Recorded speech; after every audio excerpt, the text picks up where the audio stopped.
भाई साथियों, राम राम। मैं सुशील मिलर, आप देख रहे हैं समाज का दर्पण। और यूपी के दादरी में अखिलेश जी की महारैली है समाजवादी समानता भाईचारे की। तो कुछ भाई साथी आए हुए, इनसे थोड़ा जानते भाई आने वाले चुनाव को लेकर और योगी सरकार में भाई क्या काम हुआ है नहीं हुआ, ये सब बातें। नमस्कार भाई, इतने 2 टाइम से है, कुछ काम, कुछ देश की तरक्की हुई नहीं हुई? हाँ, तरक्की हुई है। हिंदू और मुसलमान को आपस में लड़ा के देश और प्रदेश में राज कर रहे हैं। 2022 के चुनाव में नफरत की बुनियाद पर बनी हुई ये सरकार है, जिसका 2027 में इंशाल्लाह हर समाज का तबका मिलकर अखिलेश यादव जी की तरफ को देख रहा है और नफरत से बड़ी बुनियाद की बनी हुई सरकार का अंत होने जा रहा है। तो ये जो बताते हैं भाई डबल इंजन सरकार है, डबल काम चल रहा है। डबल इंजन की सरकार की उपलब्धि है। नोटबंदी में तमाम पब्लिक को लाइन में लगा दिया, किसान सड़कों पर उतरता, बाबा की पुलिस लट फेर के उन्हें घरों में घुसाने का काम करती है। छात्र अपनी शिक्षा के लिए मांग करता है तो बाबा की पुलिस लठियाने का काम करती है। ये डबल इंजन की सरकार है। अब नोटबंदी का तो वो फिल्म धुरंधर देखी, उसमें नोटबंदी बता दी भाई पाकिस्तान की जो कमर तोड़ने के लिए। वो धुरंधर की पिक्चर की आवाम जो है जवाब देने के लिए 2027 में तैयार है। हमारे धुरंधर भी तैयार हो गए अखिलेश यादव जी। आज माही प्रतिभोज दादरी के अंदर से जो है एक इंकलाब की चिंगारी उठेगी, जिसमें पीडीए के जननायक उत्तर प्रदेश में सरकार बनाएंगे, जिसमें दलितों का हित होगा, बुजुर्गों का हित होगा, त्यागियों का हित होगा, अल्पसंख्यक का हित होगा, हर समुदाय का हित समाजवादी पार्टी की सरकार में होगा। धुरंधर का धुरंधर ही जवाब देंगे। युद्ध का क्या देख रहे हो? जैसे युद्ध है, गैस की किल्लत हो रही है, आगे और भी बुरे हालात, क्योंकि मोदी जी ने तो कह दिया जैसे लॉकडाउन हुआ था ऐसा ही कुछ हालात हो सकते हैं। हम यही तो जवाब देना चाह रहे हैं। आपने खुद ही जवाब दे दिया सवाल का। बहुत अच्छी मीडिया की बात है आपकी। हर काम इस सरकार के पास पब्लिक का विनाशकारी का हो, गैस की लाइन का मामला हो, नोटबंदी की लाइन का मामला हो, खाद की मिलने वाली दिक्कतों का मामला हो, कोई सरकार के पास एक भी एजेंडा उत्तर प्रदेश या देश की सरकार के पास ऐसा नहीं है जो जनता के बीच में विकास के नाम पे वोट मांग सके। केवल हिंदू और मुसलमान धर्म की चाशनी ज्यादा दिन नहीं चलती। ना धर्म की चाशनी से पेट भरा जाता है। पेट भरने के लिए विकास चाहिए, रोजगार चाहिए। और नौजवान, आज आप देख रहे हैं कितना बड़ा जनसमूह नौजवान आज समाजवादी पार्टी की रैली में है और बिल्कुल तैयार बैठा हुआ अखिलेश यादव जी को मुख्यमंत्री बनाने के लिए और इस उत्तर प्रदेश को खुशहाली की तरक्की को ले आने के लिए। तो ये जो आपको क्या लग रहा है, जो मोदी जी जितने बाहर विदेशों में गए उसका कुछ फायदा हुआ है? हाँ, फायदा हुआ। आवाम जो है गैस की लाइन में लग गई।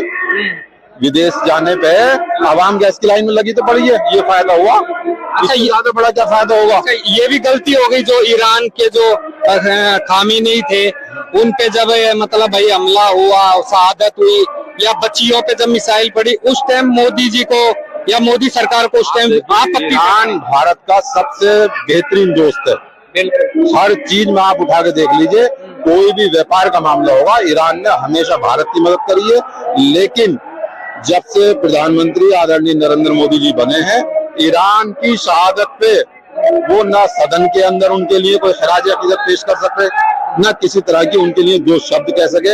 ये हमारे लिए बहुत दुर्भाग्य की बात है। तो ये भी सुनने में आ रहा है कि अमेरिका और ईरान का युद्ध रुकवा रहा है वो पाकिस्तान। हाँ, अमेरिका को हम कुछ भी नहीं समझ रहे थे और हर चुनाव में और बीजेपी वाले हमेशा पाकिस्तान बांग्लादेश ही गाते हैं। ये एक सिर्फ दबाव है। भारत एक लोकतांत्रिक देश है, एक सुपर पावर देश है, जो मोदी जी ने विदेशी दौरा कर करके इस सुपर पावर देश को कमजोर करने का काम करा। आज हम अमेरिका के कहने पे चलेंगे? हमारा देश का अंदर कुछ नहीं है।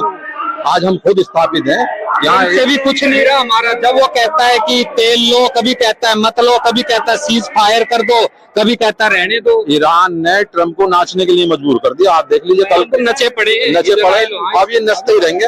अब जाके ये मतलब अब जाके बात करने लगे मोदी, यहाँ के लिए मजबूर कर दिया और नचा देगा इन्हें। वो ये सोच रहे थे कि ऐसी होगा जैसे इराक है, वेनेजुएला है। वो ईरान दिन का अब्बा निकला, इन्हें सपने में नहीं सोचा था। निकली गया इनका। निकल ही गया। उन्हें तो दिखा दिया कि हम क्या है।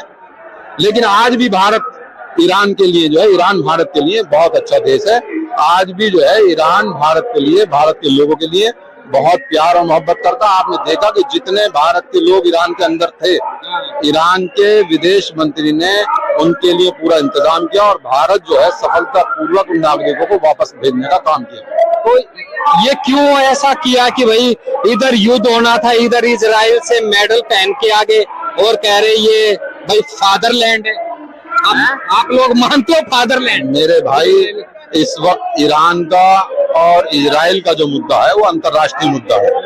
हम लोग हैं आज अपने देश के मुद्दे पे, हमसे अपने देश के असर तो पड़ रहा है। असर पड़ रहा है। हिंदुस्तान के अंदर जो चीजें हैं, जो बेरोजगारी स्तर है, जो छात्रों को उनकी शिक्षा का इंतजाम नहीं हो रहा, किसानों को उनकी फसलों का मुआवजा नहीं मिल रहा, उसकी बात करिए। उसके लिए मोदी सरकार बिल्कुल फेल है। अखिलेश कुछ नहीं यादव जी की होगा। सरकार उत्तर प्रदेश में बनी, जो मजदूर गांव से शहर के लिए मजदूरी करने आता था, जिसके पास साइकिल का इंतजाम नहीं होता था, समाजवादी पार्टी ने उसको मजदूर को साइकिल देने का काम करा। योगी जी कहते हैं कि अब हाईवे बन गए हैं, जो अपराधी है उनके एनकाउंटर हो रहे हैं, बुलडोजर चल रहे हैं।